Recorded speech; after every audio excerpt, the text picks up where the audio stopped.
Welcome to Saturdays at 7, Christian Scholars Review's conversation series with thought leaders about the academic vocation and the relationship that vocation shares with the church.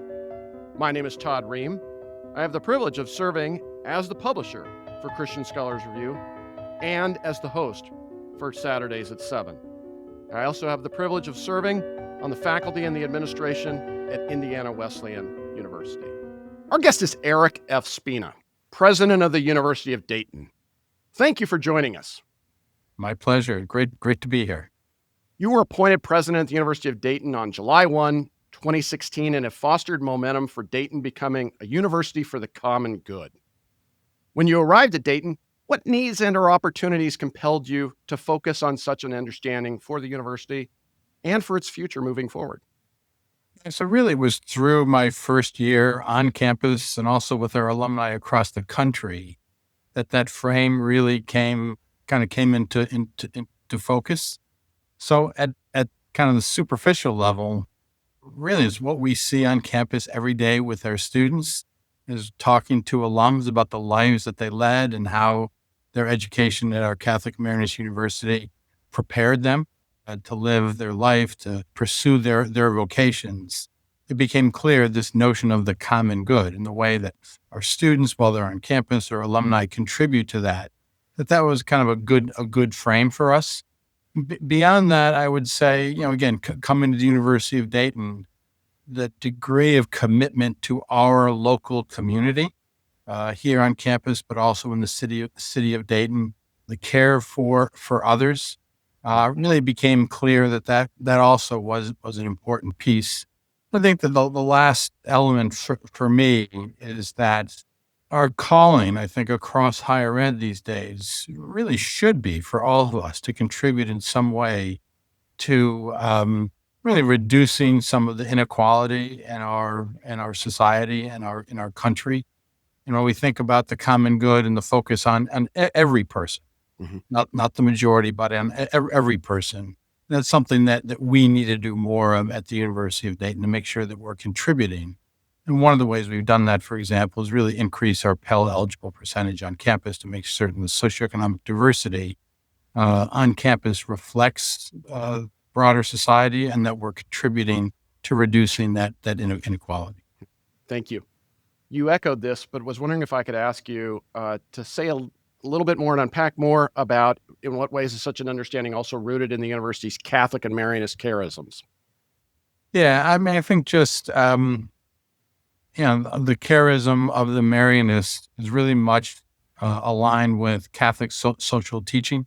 Think about the preferential option for the poor, the dignity of every person, recognizing every person, no matter what, kind of their station in life, the path that they walked in life, their identity. But all the diversity of God's creation is so important to us. Embracing, supporting that, again, really is at the core of who we are as an institution. We're really founded in that charism. Yeah, thank you. Such an understanding then is also focused on what were identified as 5 qualities or characteristics, and some of these you've echoed already. Commitment to community, living a life of purpose and meaning, transparent affordability, research that matters, and hands-on experiences that build leaders. Would you offer some details about practices in particular that have been implemented at the University of Dayton that foster these qualities or characteristics? Yeah, the first thing I'll offer is become more and more important to this university. I think all college and universities, especially independent institutions, in a hyper-competitive landscape for higher ed, that our value proposition is as clear as possible, and in fact is a value proposition. Just saying these things that subjectively we are X or we are Y is not enough. We actually need to show that. So, the notion of commitment to community, care for others, respect for difference, these are things we see on campus every day. We know these are things that for our students when they graduate and go into society that are going to be incredibly important. One example of a practice on campus is we actually have a residential curriculum. So our students across their 4 years, I think 92% of our students live on campus all 4 years. Oh, wow. First year, they're in a typical, double loaded corridor. trying to just come to terms with, living with people different than themselves. Second year, they're in a suite. Third year, they're in an apartment. Fourth year, they're actually in an entire neighborhood that we own. Nearly every house, and every house, in fact, has students on it. And we really work with students to help them come to terms with how one builds community. And so in their senior year, they're actually literally building community across a neighborhood. So I think that's a good example of a practice. Beyond that, we've just instituted a hands-on or experiential learning requirement for every student. We figure maybe 75% of our students had that experience already. Those are the students who absolutely graduate, who absolutely get jobs, who absolutely kind of have this foundational sense of their vocation. And so, what's good for the goose is good for the gander. We're going to have all of our students in these kinds of experiences mentored by a faculty member and framed so that, it's not just a research experience. It's not just a study abroad experience, but we'll ask students to work with faculty ahead of time to really think about what they need to do to prepare.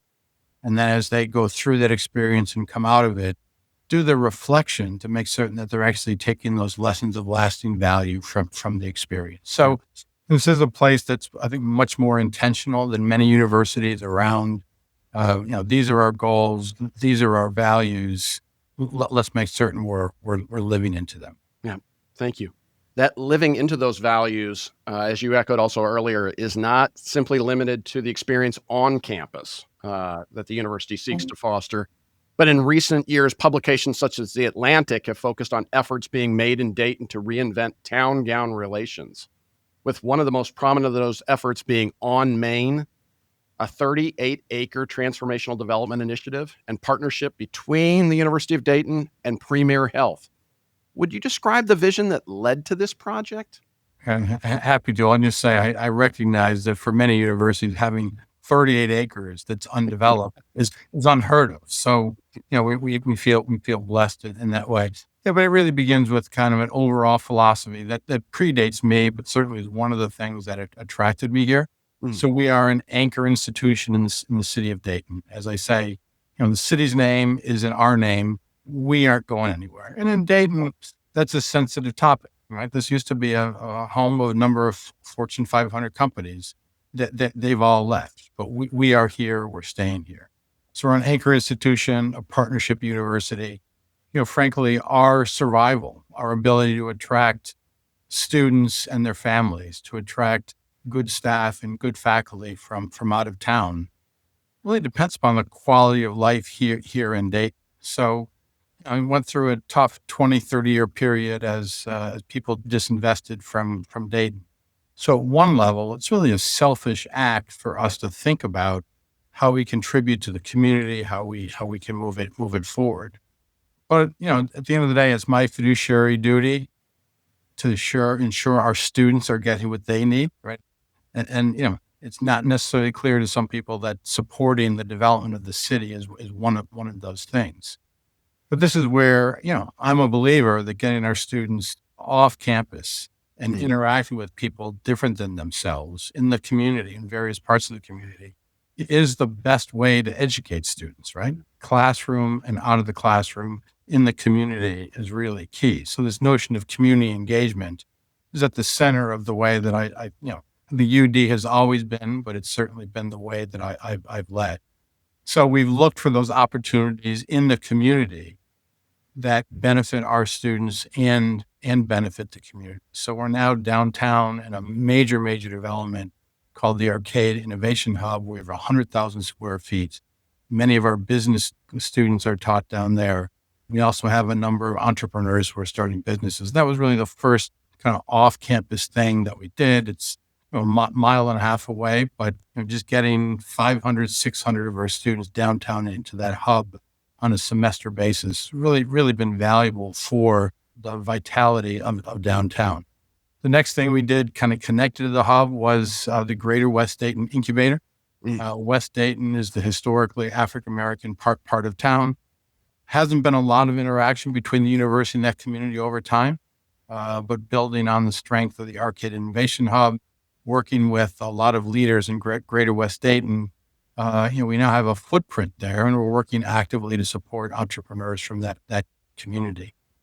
Our biggest project, as you identify, is on Maine. 38 acres. Kind of the frame for it is work on Maine, live on Maine, play on Maine. Mm.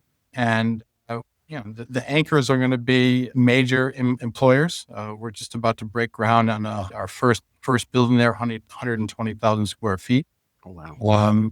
Not going to be a place where our students live. It's going to be a place where people who work at that site, who work at the university, who work at Premier Health are going to be living. But then the idea is to really make that a walkable, livable neighborhood that's right on the border of the institution, contributes to the building of the community, but also provides internships for our students, research opportunities for faculty and staff, and really can further kind of build that connection between the university and the community. So those are kind of three high-profile things we've done. We'll say across the institution, courses from philosophy to engineering to business. Our faculty really look to make those connections with community organizations that get students not only in the classroom, but outside the classroom where they can benefit their education, but also help rebuild the city in meaningful ways. Yeah. Thank you. Very exciting project. Very exciting efforts. I want to transition now to asking you about your own vocational formation. Buffalo, New York is your childhood home. And if you are, there you go. You already just gave it away. I was going to say, if you're like anyone I know from Buffalo, you're very proud of being from Buffalo. So you went on then to earn an undergraduate degree in mechanical engineering from Carnegie Mellon University and earned master's degrees and a PhD in mechanical engineering and aerospace engineering from Princeton University. At what point did you know engineering was a critical component of how you were called to express your vocation? Yeah, that's an interesting question. So like many people who pursue engineering, I was really good at math and really good at science. And people said, you should be an engineer. I was like, well, okay, yeah, they get jobs, they drive nice cars, they afford houses. I think I'll be an engineer. So to begin with, it was not a vocation. As time went on, especially in graduate school, I came to appreciate that was a way to kind of use some of my talents and skills to contribute in one way or another. But for me, I'll say my first time that I really thought about having a vocation was not around being an engineer. It was really about being an engineering educator. Mm. So my dad started out as a biology teacher, became a middle school principal. My mom was an artist who became an art teacher.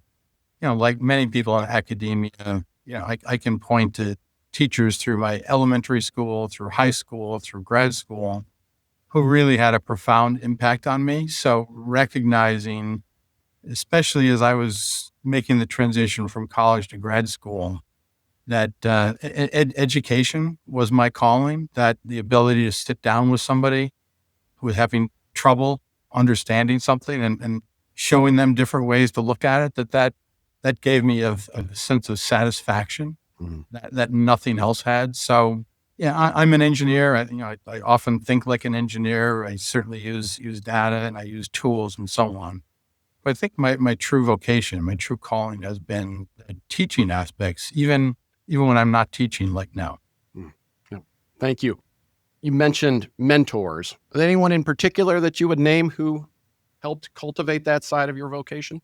Yeah, I mean, I think about really in my high school. So I went to an all-male Jesuit high school in Buffalo, Canisius High School. Got to call them out. It means a lot to me. So when I was installed here as president of UD, I probably had 8 or 10 of my high school classmates. That's great. The principal from my high school came here. So I think about Jim Skipper, who was a track coach and my phys ed teacher, but I used to think I was a coordinated athlete, but I wasn't. But he pushed me and tested me to become kind of a God-fearing, respectful contributor to society. I think about Father McIntyre, my English teacher. I think about Andrea Turpak-Endries, who was my religion teacher.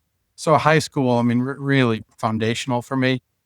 And then I spent my advisor in graduate school, Dr. Lex Smitz, who taught me how to write. I thought I knew how to write.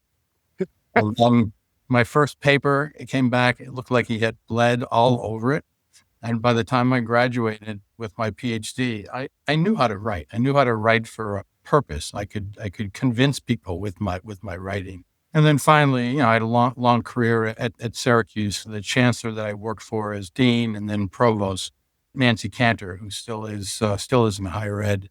Extraordinary mentor for me, really taught me a lot about the first female chancellor of Syracuse University.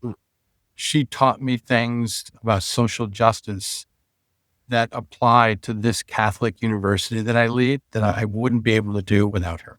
Yeah. You mentioned your service at Syracuse University. You were there for a total of 28 years. During that time, you secured tenure as a faculty member and established a reputation for an expertise in experimental fluid mechanics.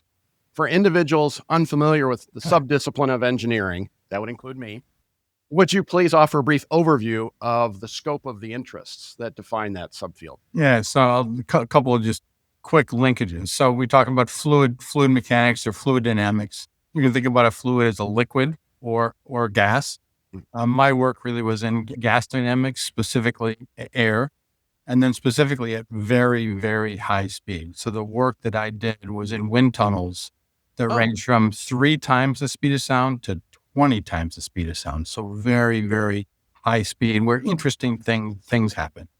The work that I did was in something called the boundary layer, which is the space very close to a surface that is going through the air. So whether it's a car traveling 60 miles an hour or an airplane traveling 300 miles an hour or a rocket traveling Mach 15, very close to the surface is the boundary layer. And that's where all the interesting things happen that enable you to fly a plane and control a plane or control a ballistic vehicle. So that's where drag and lift are created. That's where heat transfer occurs.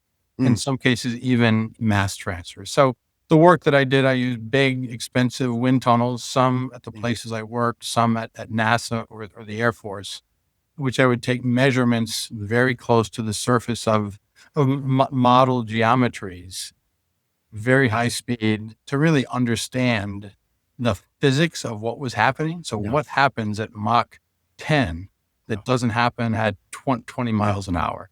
And for me, kind of the joy there is solving hard problems, figuring out what's an experiment that would reveal how such and such had an impact on something else. So kind of the thrill of the chase is part of what motivated. Yeah. Thank you. That's fascinating. Now you know all about gas dynamics. Yeah. I was going to say, as fast as I move, worrying about friction and heat, probably not an issue, but when we're at Mach 7, 8, 9, definitely an issue. And I'm glad there were people who were thinking about these questions. Thank you. Your administrative career at Syracuse, then, you were a faculty member, but then also an administrator, included serving as a department chair, dean, interim vice chancellor and provost, and then vice chancellor as provost. Would you describe the discernment process that led you to accept incrementally larger forms of administrative responsibility while at Syracuse? Yeah, so I often sit with faculty members who are thinking about going into administration, and they said, so to tell me, how would you figure? When I call myself kind of the accidental president. This is one job that I actually applied for, but all the other jobs you listed were really accidental. I was very, very happy as a faculty member. And then someone came to me and said, look, we're in trouble. We think you're the guy. We need you to be the chair. So I really don't want to be the chair. And so, well, we really need you. If it's not you, it's going to be this other guy. And I said, okay, well, I'll do it. I'll be the chair. And then that for me, being chair was the first time I really, I taught, I did research, I did service, but the first time that I was responsible for other people, right? So students in my department, faculty in my department. And then I found being behind the scenes and sometimes doing something that a person would know about, but sometimes that they wouldn't know about, that would lead to their success. Really, again, gave me great satisfaction. I could see how that helped the university in our mission. Yeah, so I can remember watching students cross the stage and say, there's a kid who, we actually suspended from the university because of academic performance or whatever. And we worked to get him back in, and here he is, he getting his master's degree now. You feel some pride that you had some small part of that. Yeah. And then each of the other positions, really similar things happen, right? So an associate dean was needed, and I didn't want to do it. I was happy to be in department chair, and said, look, you really got to do it. And I did. And that's kind of how I worked my way up to provost. I loved every job that I did. And I didn't want to change, but, with need came opportunity that helped me develop and grow as a person, as well as a faculty administrator. So again, no plan, but I've enjoyed every position I've ever had. Yeah. Thank you. As I previously noted, you were appointed president in 2016. The discernment process that you followed when considering that appointment, you mentioned this was one of those jobs for which you applied, actually. Mm-hmm. But could you say more about the process that you went through? Yeah. So I'd served 9 years as provost, vice chancellor provost at Syracuse. We had undergone a chancellor transition about 2 years before. And I just figured it was time for the chancellor to have his own provost. So we agreed I would step down. I could either go elsewhere and be a provost, go elsewhere to be a president, or go back to the faculty and teach. Mm-hmm. That was really my intent. I had no interest in being president, right? So I saw when I worked for Nancy Cantor, that's a hard job, right? The buck literally does stop with you. Lots of hard decisions that as provost, I can say, well, geez, Nancy, here's what I think, but it's up to you. I don't want to make that decision. And then same thing with the next chancellor. So I didn't have interest in being president of a university. I'm really planning to go back to the faculty. Linda Lemura, who's the president at Lemoyne College in Syracuse, said, Eric, you'd be a great president. You should go to a Catholic university. So I've never worked at a Catholic university. Linda, how could I do this? You should. So got my mind thinking, but I wasn't pursuing it. And then I got a call from a headhunter from the University of Dayton who said, so what do you know about the University of Dayton? And I said, well, let's see. There's all those universities in Ohio who are named after the city that they're in, right? Cincinnati, Dayton, Youngstown, Toledo, Akron, you name it. Let's see. One of them is that the Catholic University? She said, oh, you know all about it. I said, I just told you everything I think I know. So long story short, we had a good conversation. She told me a little bit about the Society of Mary, the Marianists who are our sponsors at the university. Sounded interesting. Told me about some of the things they're good at. I said, well, send me some information. I read the information. I said, that's pretty interesting. I think I'll throw my hat in the ring, but I don't think I want to do it. So I got asked to go to an airport interview. I told my wife, I'm going to do this, but I don't think I'm going to be interested. And then just a quick aside. So Syracuse is the orange. Colors here are red and blue. I want to make sure the search committee knew that I wasn't dying for this job. So I wore a nice orange tie to the interview. And 90 minutes later, I came out of the interview. I called my wife and said, I want this job. The way the particular questions they asked, the way the trustees and the students and the faculty interacted with each other, I could tell it was a special place, that there was a higher purpose here. As I said, I left wanting that job, and when they offered to me, I was happy to take it. Yeah. As someone who's a proud graduate of Canisius High School, but hadn't yet participated in Catholic higher education, would you describe the process you followed when familiarizing yourself with the Catholic and Marianist charisms that animate the University of Dayton? That's a really good question. I mean, the final thing my wife and I had to get over was, can I be kind of the leading Catholic on a university when, my faith life before was quite active at Holy Cross Parish back in Syracuse, New York, and my work life was very active. I'd like to think I brought my values to work. But I certainly didn't, lead prayers at the start of meetings or, say God bless in my messages and so on. So for me, coming to terms with, this is going to be part one and the same was important at the end of the day. So prayer, deep reflection, talking to family, and certainly talking to the Marianist brothers, right? So there's several brothers who really helped me understand in the discernment process some of the challenges, but also some of the great joys and opportunities of being at a Catholic university and being a Catholic president. So, lots of prayers, lots of conversations. Ultimately, it's a leap of faith, right? My wife and I said, it's a strong place. We love the people. The students are fabulous. We'll find our way into this. And it has been. I've been very well supported by the Marianist brothers on campus. It's felt natural from day one. Wonderful.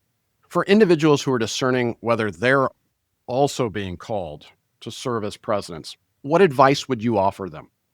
Yeah, first and foremost, don't want it too badly, right? I've seen lots of people take presidencies that either aren't good fits or the institution is in a lot of trouble and there's really no way to get out of it. So don't want it too badly, and find the right fit, right? Not every institution is right for every person.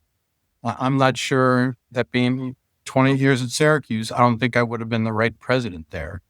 I think the presidency here at Dayton, given our purpose, given our mission, is right for me.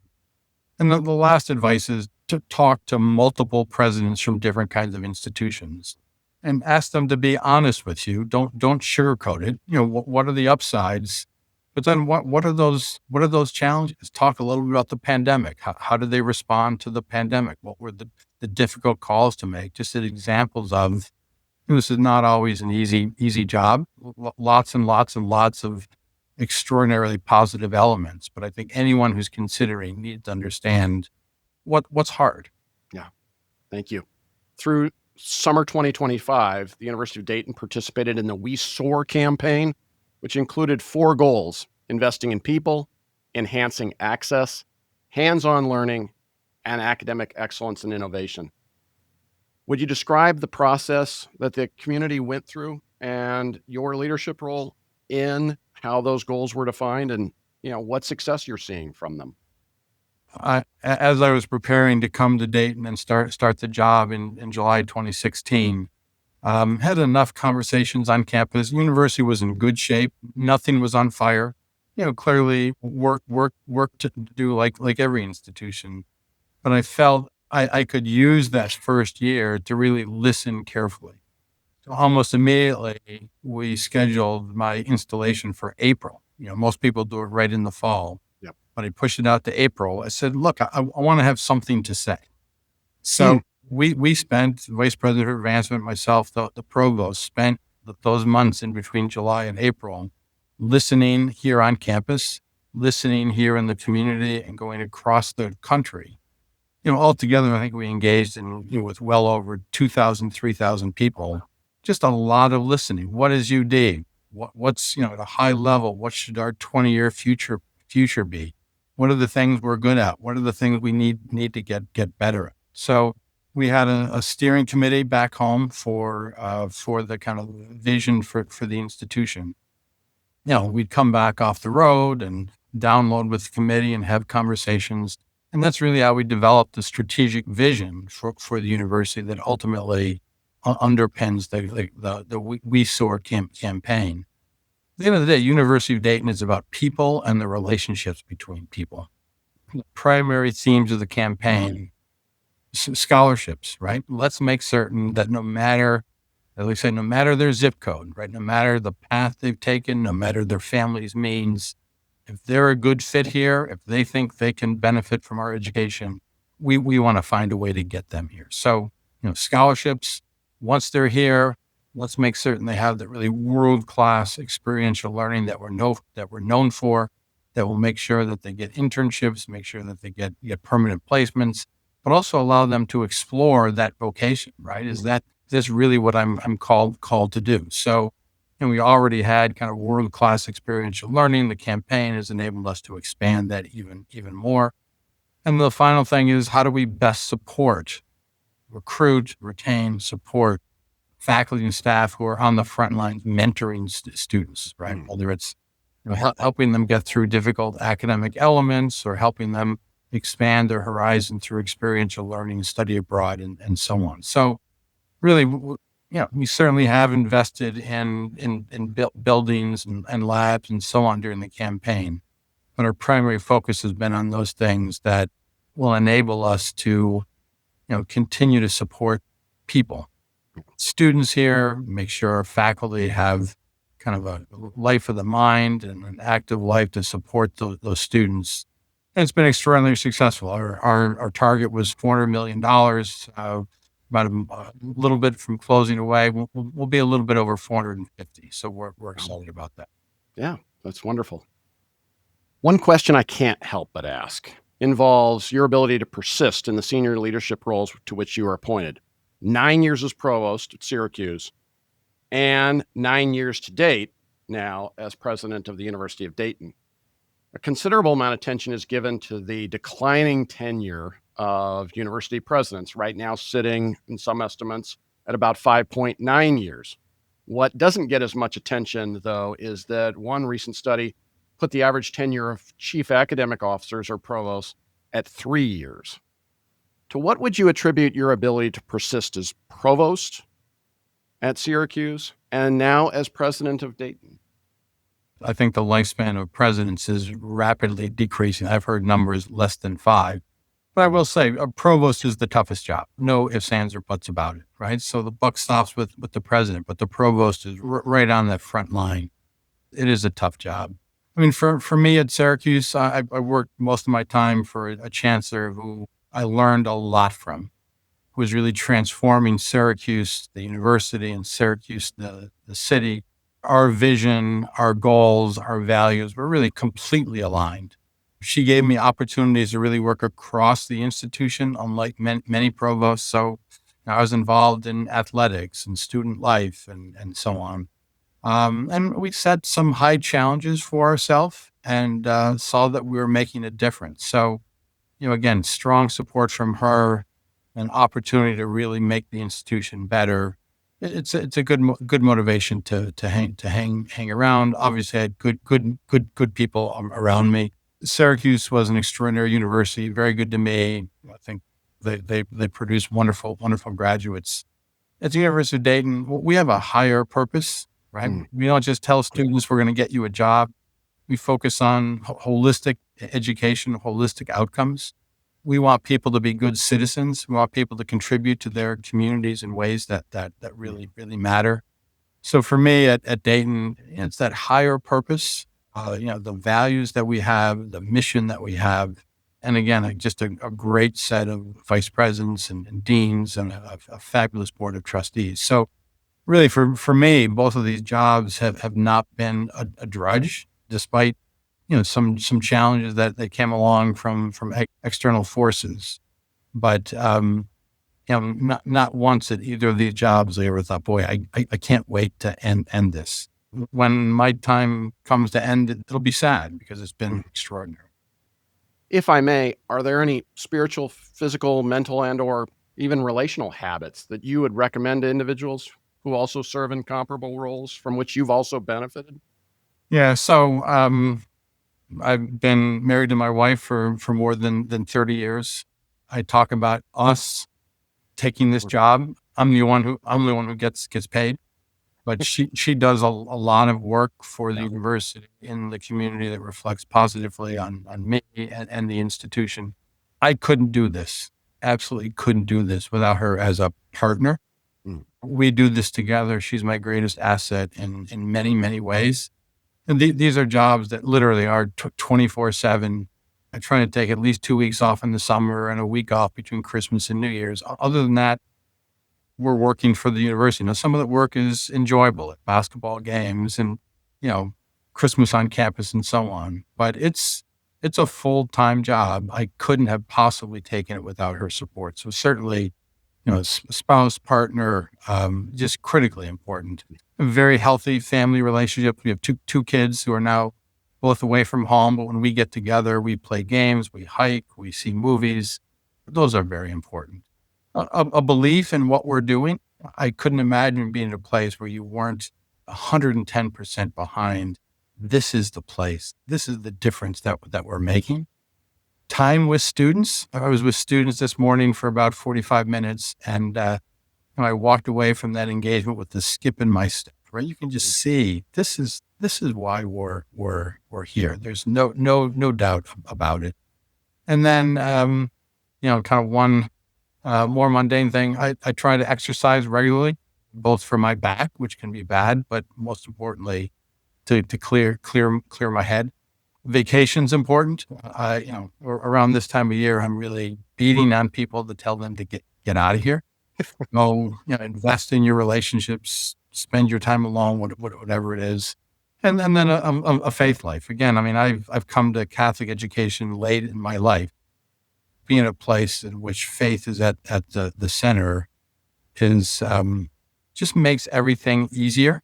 I think about our engagement with the Marianists and all they add to the university and how their charism really continues, even though there are fewer numbers and so many people that I see on a regular basis. So kind of the faith life that my wife and I and our family leads, I think is also an important part. Yeah. Thank you.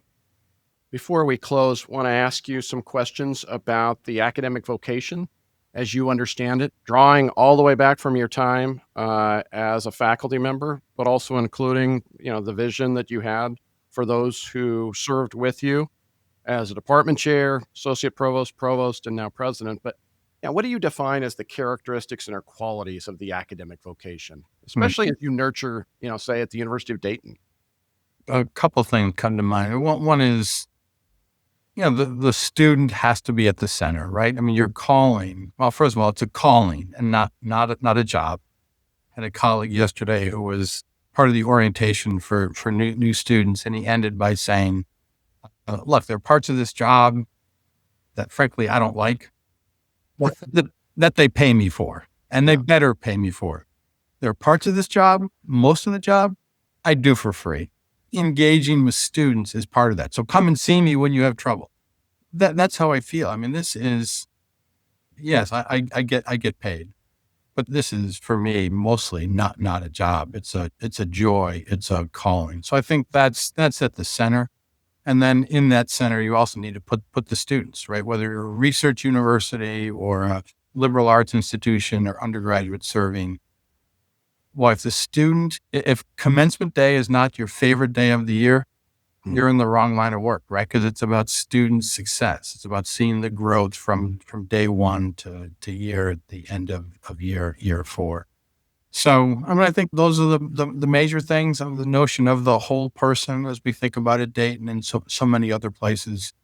What are we doing so that these individuals, the young people who come to us kind of wet behind the ears, that they'll be good citizens. They'll contribute to their church or their mosque or their synagogue, to their faith community, to their neighborhood, that they'll be a good member of their family, that they'll be a citizen that votes and thinks about the state of the country and the world.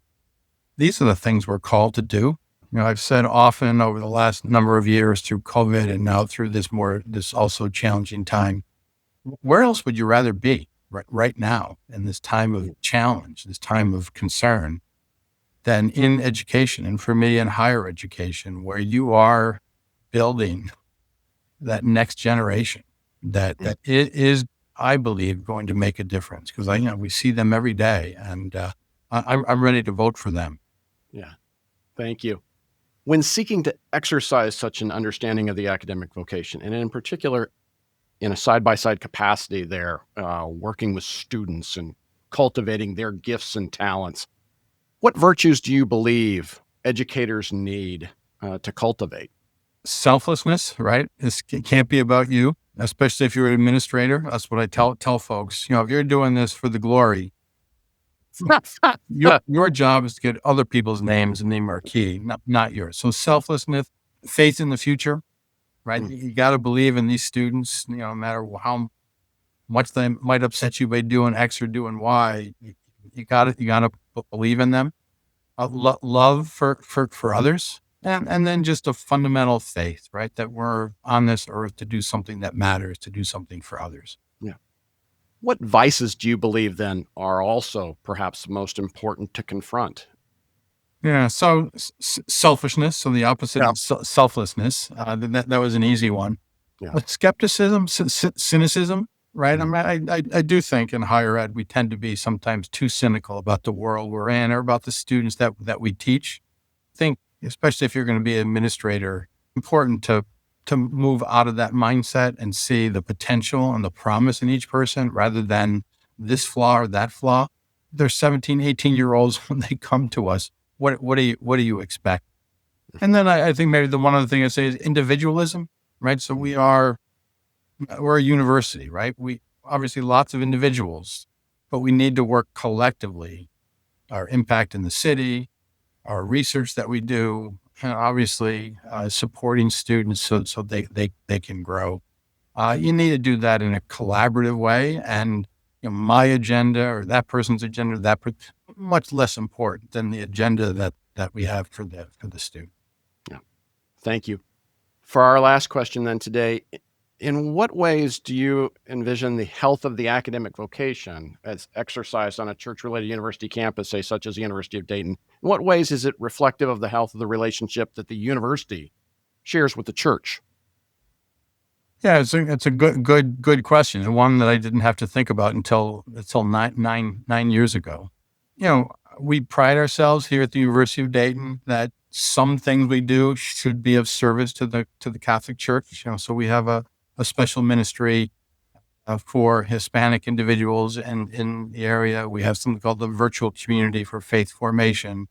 That's quite an exercise that does things kind of for the global church.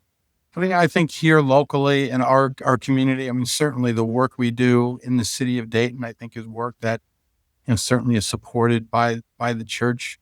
I also think universities are, I'll say Catholic universities in this case, are places where I want to be careful how I say this, really kind of the natural tensions between church teachings and societal and cultural trends are tested. Not everyone who comes to University of Dayton is Catholic, and not everyone who is Catholic is going to subscribe to everything that the church teaches. So, the notion of synodality that Pope Francis really brought to the fore, where people can be heard and can know they're being heard, and the church can hear, even the least of us, I think is really important. I think sometimes it's frustrating that the church is very, very slow to change. But sometimes I think we all recognize it's a very, very good thing that it's slow to change, and that in that time filter, it filters out the things that are less important. So I think the relationship between a church and a university, where we kind of test some ideas and test trends and see, is this something of lasting reason and purpose, or is it just a more temporal? What I see on this campus happening on a regular basis, and we want people to test ideas. We want people to talk about their faith, whatever that faith may be, and ultimately we want people to grow in that faith, whether they're Catholic or any other faith. And I think it's special being a Catholic university that does celebrate difference, does celebrate diversity, including diversity of beliefs. Thank you very much. Our guest has been Eric F. Spina, president of the University of Dayton. Thank you for joining us for Saturdays at 7. Christian Scholars Review's conversation series with thought leaders about the academic vocation and the relationship that vocation shares with the church. We invite you to join us again next week for Saturdays at 7.